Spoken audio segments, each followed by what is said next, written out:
Wonderful. All right. Well, thank you very much. Good morning, everyone.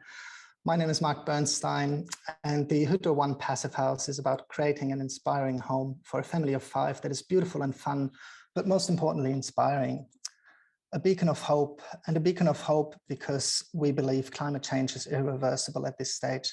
And as architects, I think we have a profound role to do whatever we can to instigate change in society. And the one thing we can do easily is try and inspire people.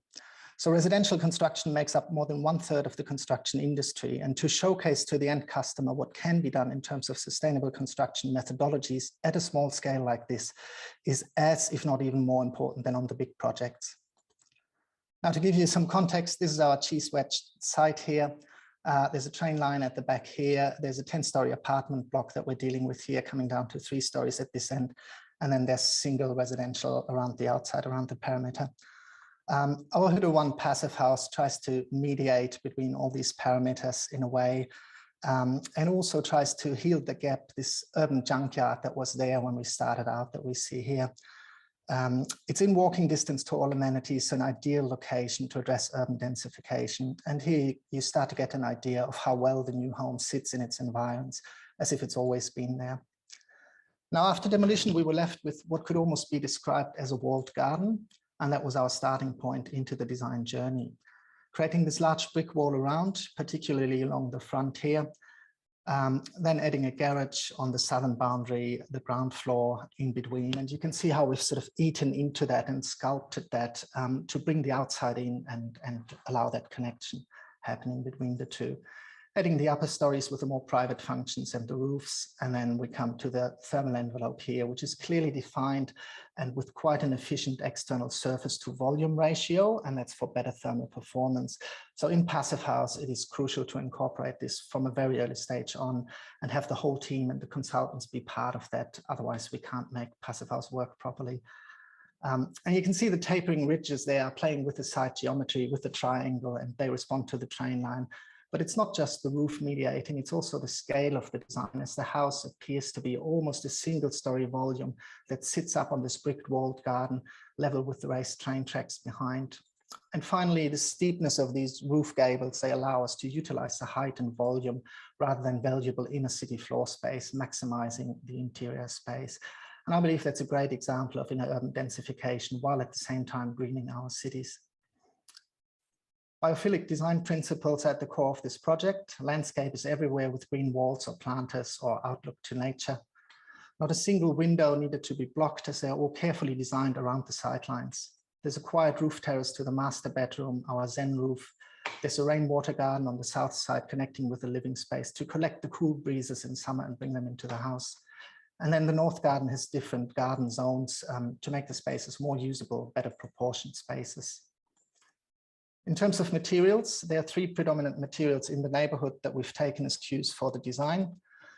There's the metal, both corrugated and flat. There's the horizontal timber boards, and there's the brick. And then, of course, the gables we've already talked about as a form factor. So starting with recycled brick is an important part of this design.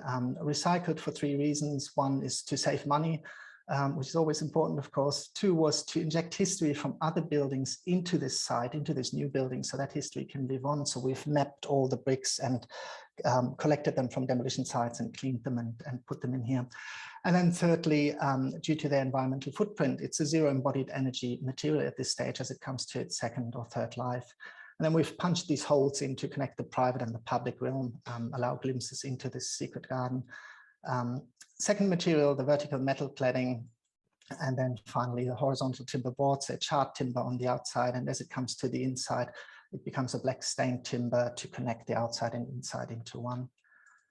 Again, the CLT as a structural material is a modern interpretation of a traditional material and a traditional way of building houses, but with prefab panels, obviously you can save time, you can save money, and you can add precision. Let's hear what Peter Madison thinks on this. The best thing about CLT is the wood itself contains half its weight in carbon, locked up for its life.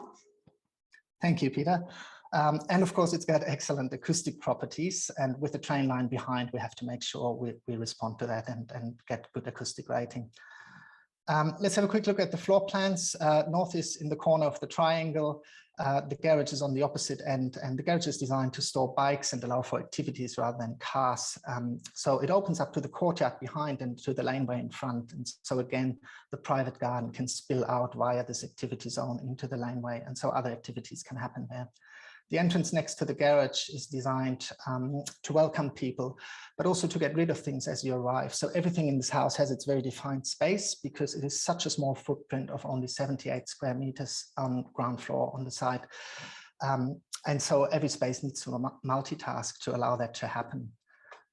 So for example, the sunken living area, you see how the edge of the hallway becomes a seat. And then we've got the dining and the kitchen that really sits in the garden and opens up into the garden. Coming upstairs, next to the staircase, we've got services and the bathrooms in the center of the house, and then the 4 bedrooms open up to the periphery of the house, sorry. So the kids' bedrooms are double-story. There's an activity area on the main level that we see here, and then there's a loft area above that. And they're interweaved with a playful net, making it safe, but also utilizing the space to provide an additional area to, I guess, literally hang out in. And these playful connections, there's secret passages between rooms. There's a secret reading nook, which is actually up on the very top level that we're now on. So the higher you go, the lighter the building becomes. And on this top level, there's this private library space with fantastic views out over the rooftops. And it's a very serene space that makes you feel safe and comfortable. Just finishing off with some thoughts on sustainability, and we've already touched on some of those. It's a certified Passivhaus premium, which means it's at the forefront of regenerative design. It creates more energy than it uses. There's no thermal bridges in this house. The CLT structure is completely wrapped in wood fiber insulation, which is breathable and also adds some thermal mass, so ideal for this climate. It's completely airtight, about 40 times better than your standard new build Australian house. We've got triple glazed windows. There's no heating requirement. There's very little, oh, sorry, I go back one. There's very little cooling requirement, and that's due to a mix of passive and active shading, which is concealed in the facade. There's cross ventilation, utilizing the staircase, natural thermal chimney effect with a skylight at the top of that. And we've done a life cycle assessment, so it's carbon neutral, actually carbon negative. It's got the highest rating, the A++ on the Letty scale, so it's as good as you can make it, if not better.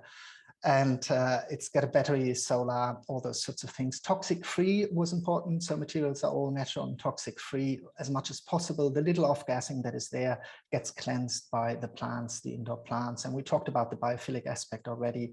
Water-sensitive urban design was a big part of this. There's actually a food production with an aquaponic system in the garden.